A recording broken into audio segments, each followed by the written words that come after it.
That's my mint plant that has survived over the winter. Now we got it on the porch, kind of halfway in the shade, halfway in the sun. And it's doing phenomenal. We took a huge cutting from it a couple weekends ago. And it's almost like a hedge.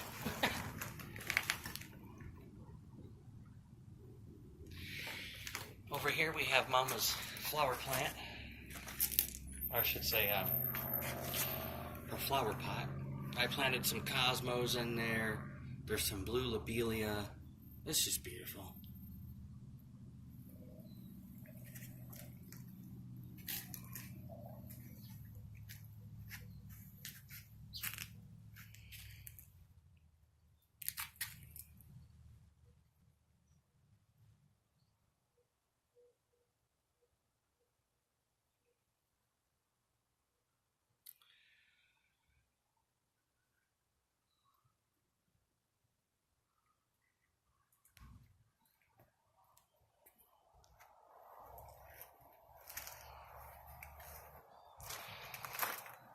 Over here we got the grapes growing.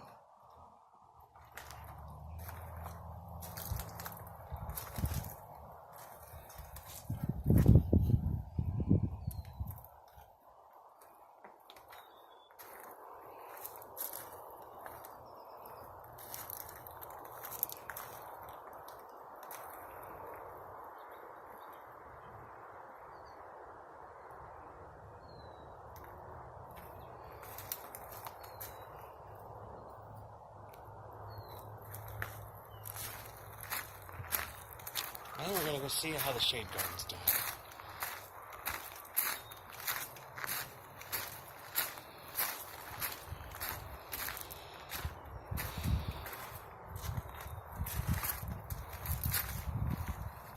On the outside here we have the morning glories. They're starting to vine. And the sweet peas, they're just taking their sweet old time. I don't know what their deal is. Maybe they can't latch on to the lattice work. That's what I'm kind of thinking there. So I'm trying to get them to latch on to the morning glories.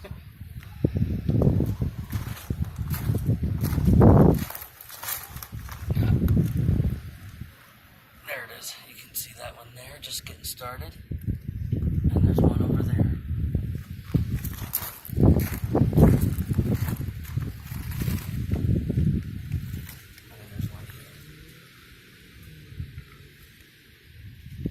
I'm training them. I'm getting them to go where I want them to go. Let's take a look inside.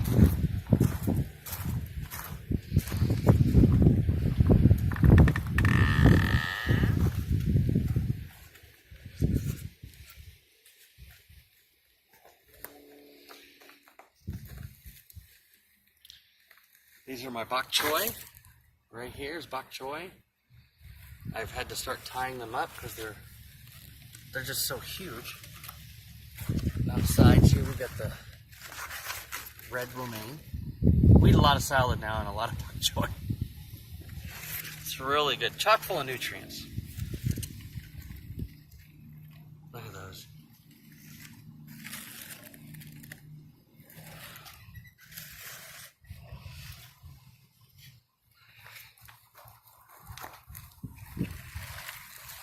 Over here we have chamomile, which I am popping off those flowers as soon as they're ready, and we're saving them and drying them up so that we get our tea stash.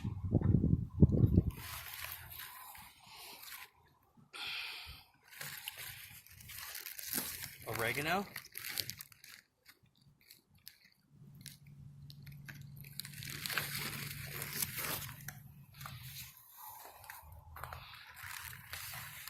Over here we have lemon balm.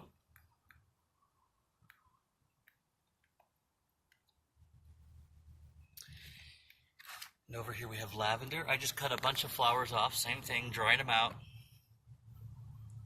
And of course, anytime you pick those older flowers off, that's going to stimulate the plant. It's going to start putting out new flowers.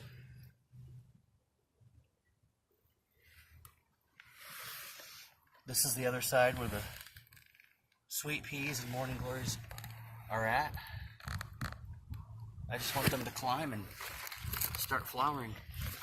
As you can see, same thing with the red cabbage and the green cabbage. They've just gotten so big, I gotta keep them tied up. Otherwise their leaves will cover all this other area, and my lemon balm just wasn't doing that well. Neither was the lavender until I tied up the cabbages.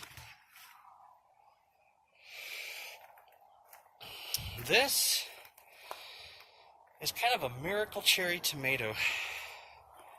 It self-started in the first greenhouse, overwintered, got super top heavy, fell over and broke its own neck, literally.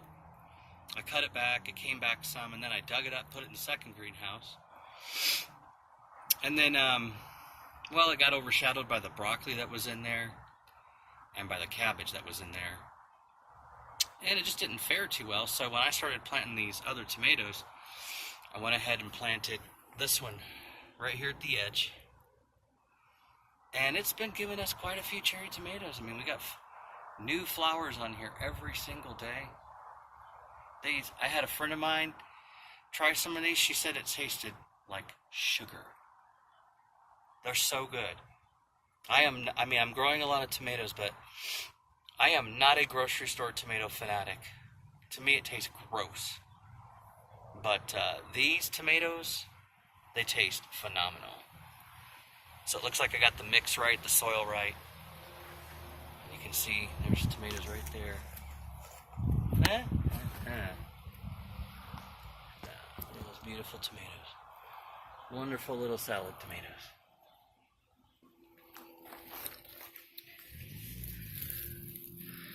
This is Jet Star tomato, and these are very, very prolific. I have tons of tomatoes on these already. Now what I've done here is I've set up a whole string system for it to climb, and I go through and I cut off all the suckers so that a majority of the energy goes into the production of fruit rather than the production of leaves. Now, the other thing that's really cool about this setup is that you can literally come through here and pluck your line, and that will actually pollinate the flowers because it shakes the whole tomato. It's like playing a little harp here. I play my little harp, and I get tomatoes.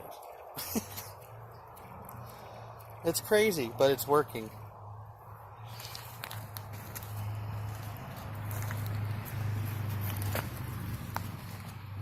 Back there we have, well, all through these cinder block here, we have alternating nasturtium, yellow onion, nasturtium, yellow onion. This side is nasturtium and yellow onion all the way down.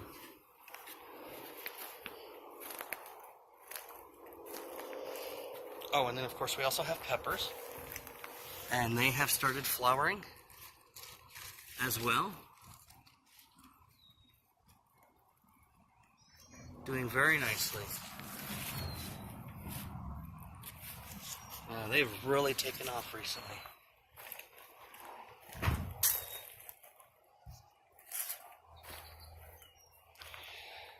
I moved my strawberries because they were too high up for me to keep an eye on and keep them watered properly. So I went ahead and hung them on the sides of the shade garden. And now it's easy to water, can keep an eye on them. Everything here, including the strawberries, it's all covered with alfalfa straw. I like that because it has hardly any seeds in it, if any at all. I don't get a whole lot, I don't get basically any plants growing out of that.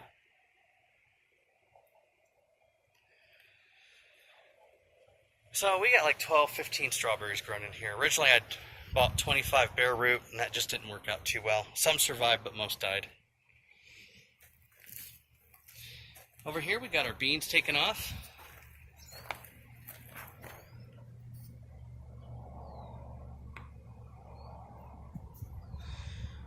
they're doing quite well. I mean, I think this is about 5 feet, because I'm 5'9", and I'm not much taller than this area right here. But same thing, once these get flowers on them, I can pluck them just like the tomato plants. And that should help pollinate the flowers down there.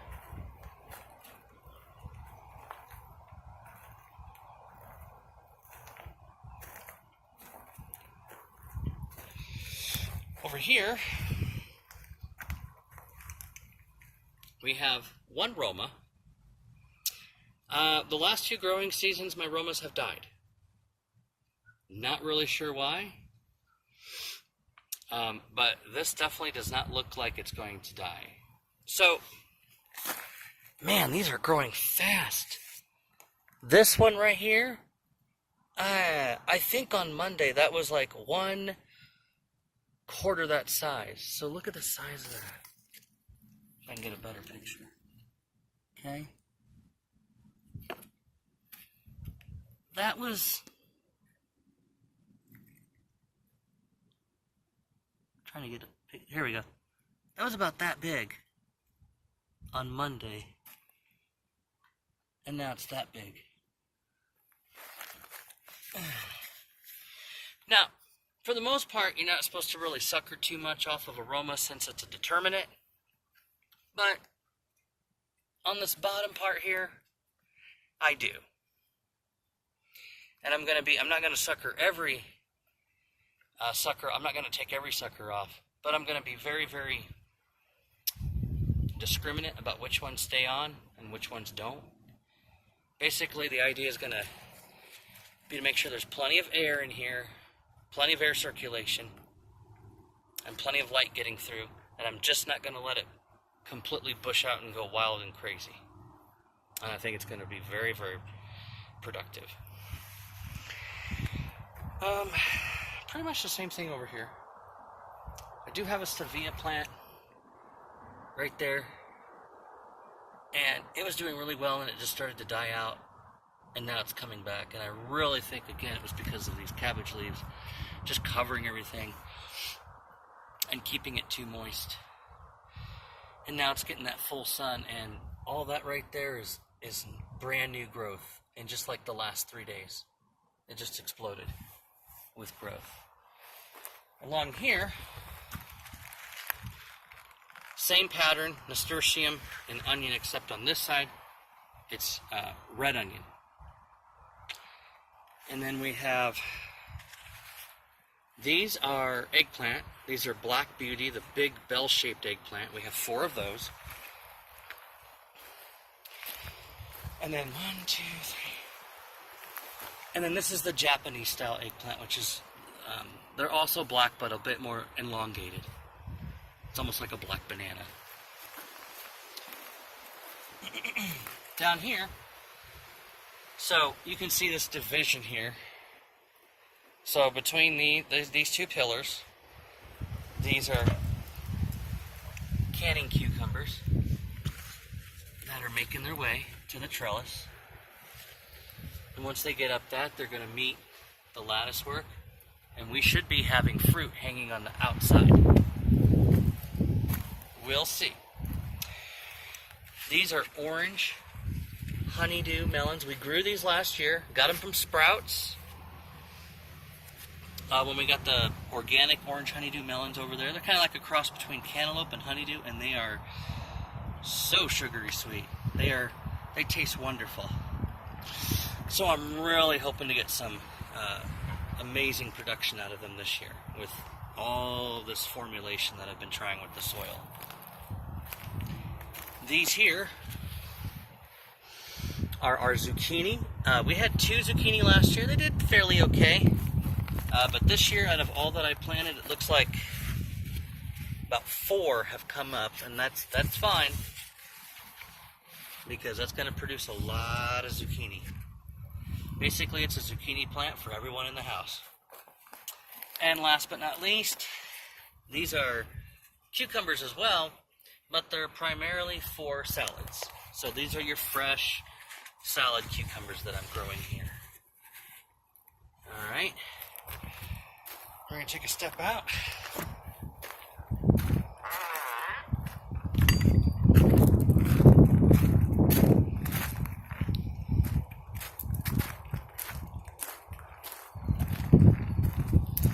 Over here, we have our first corn bed. And we're doing successive planting of the corn. Meaning we do 2 rows at a time, or a block. I have had to do some transplants along the way. Because they just weren't coming up. You know, the package said 1 to 2 inches, and I read online that you should, in this arid climate of New Mexico, that you should really be burying them 2 inches. Well, they lied. 2 inches is just too deep. You just don't get a whole lot of, you don't get a high germination rate with 2 inches. So last week I went about 1 inch down, and then I pushed the corn into the soil. So probably 1.25 inches to 1.5 inches. And that is showing up right here in these last couple of rows that have been done. They're having pretty much almost 100% germination rates. So just need to tweak it just a little bit. And now it's all coming along. We have 1 row left to do, just because we were having that germination rate problem. I wanted to make sure that we were on target. But now I believe we are. This last row was planted on Tuesday, so I'm not expecting anything until Sunday, Monday, or Tuesday to start popping up. We also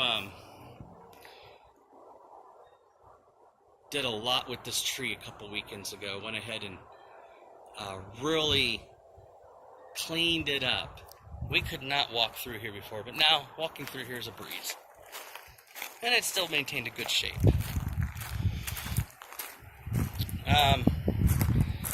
The greenhouse is about to go through some remodeling and also its own tweaking. Don't have much left in here. We still have basil, green onions. We still have that celery plant. It never really did too much. I just don't think it's getting enough light in here. And that tomato cage is not going to stay over that, but there's time. And we really love this black seeded Simpson lettuce, so I'm letting it seed. I do want to collect its seeds. Let's sit in the greenhouse right now. Not a whole lot going on in there. It does get pretty hot. That's what I mean by remodeling. I've got to address that situation. This greenhouse here, we've just turned into a huge compost incubator, so no need to go in there. Last but not least, we're doing a new corn bed over here. Alright, modified and amended the soil last weekend, cleaned up this whole area, reinforced the railroad ties to keep them in place. And I think I'm going to be able to fit about 115 to 120 corn. And corn has an average of 2 to 3 ears, so we'll just say 2.5. So altogether, we should, between this corn bed here and the one over there, we're going to have somewhere between 400 and 500 ears of corn this year. And over a period of 3 to 4 months, at least. That's the plan. And we'll see how that goes. I know there wasn't a whole lot of talking in this because I've done a few videos before and posted some pictures. And it's kind of a long video. I apologize for that, but it's hard to get it all in. I'm just blown away. Just blown away. Thank you so much for watching.